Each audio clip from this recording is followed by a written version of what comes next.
Sandra from Voice Skills Inc., or VSI, and welcome back to Few Minutes in Voice, where we give you the latest news in voice technology, interview industry experts, and give you our opinion and review of some of the new and exciting skills on the Amazon Alexa Skills Store.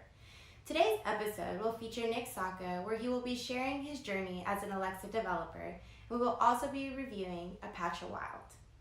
Now, before we get any further, let's talk about what's new in Alexa.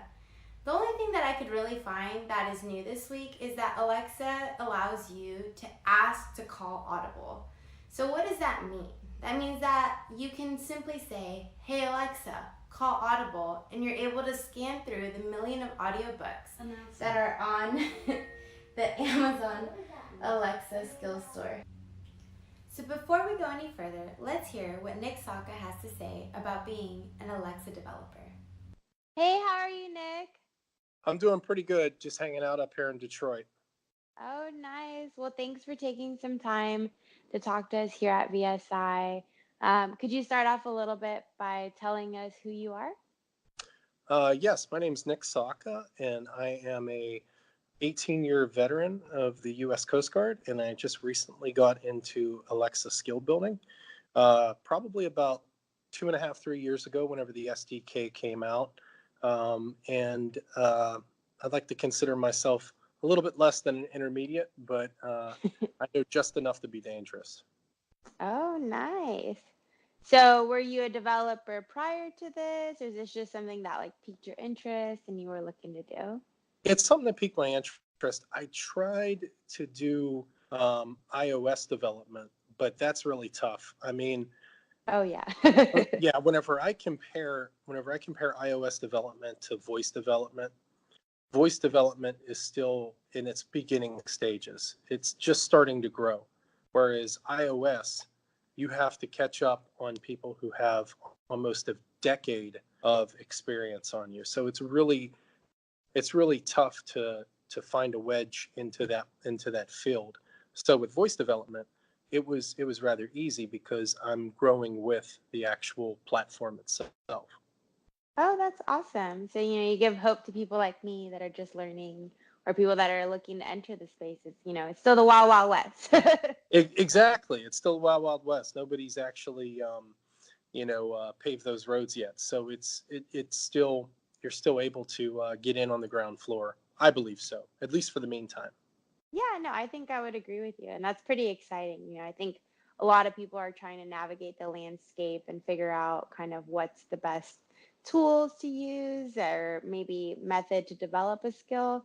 So kind of on that note, could you potentially tell us maybe what some of your challenges have been, as you entered the space, maybe in your skill development as a developer? Because I'm sure a lot of people maybe could share similar interests to you or sometimes look for some insight. Yeah, I think some of the challenges come with people not fully understanding the SDK or the limitations of it. So for people that don't know, could you explain what SDK is? The skills development kit. And so right now they're on version 2.0, which is great. And it's a lot easier and a lot better to design for than using version 1.0. There's a lot of things that you're able to do and do a little bit quicker by using that.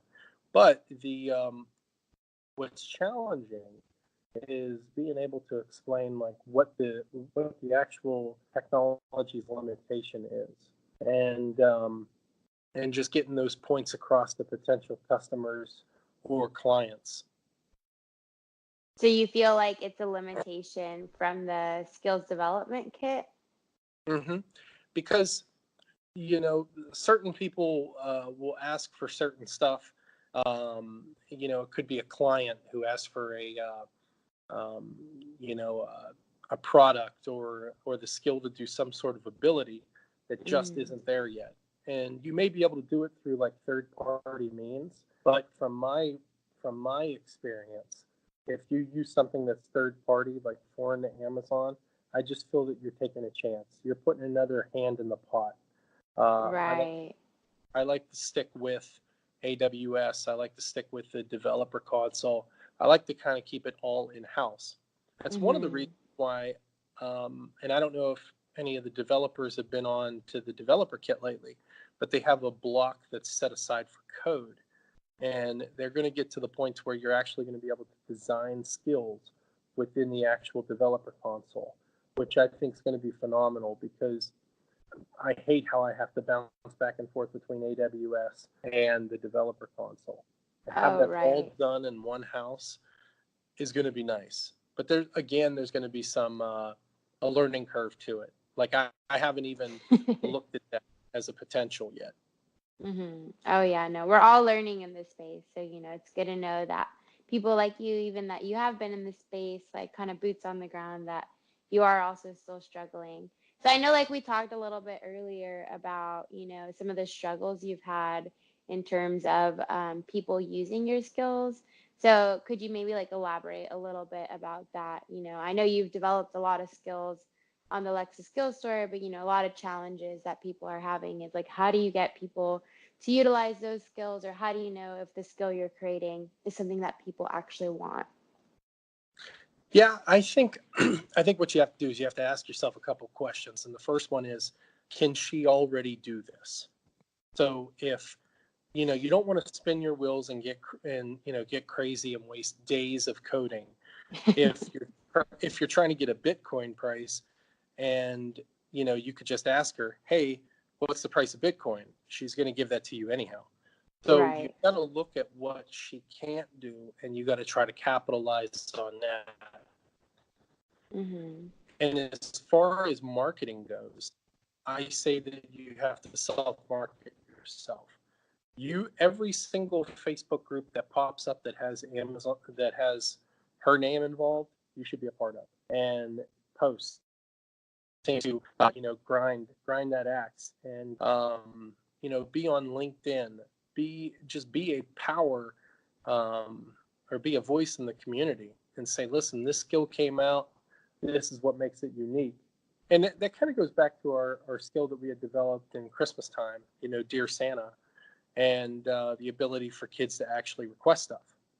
And we were seeing some of that data come in as far as usage, and we were getting a lot of usage. We were staying number 3 and 4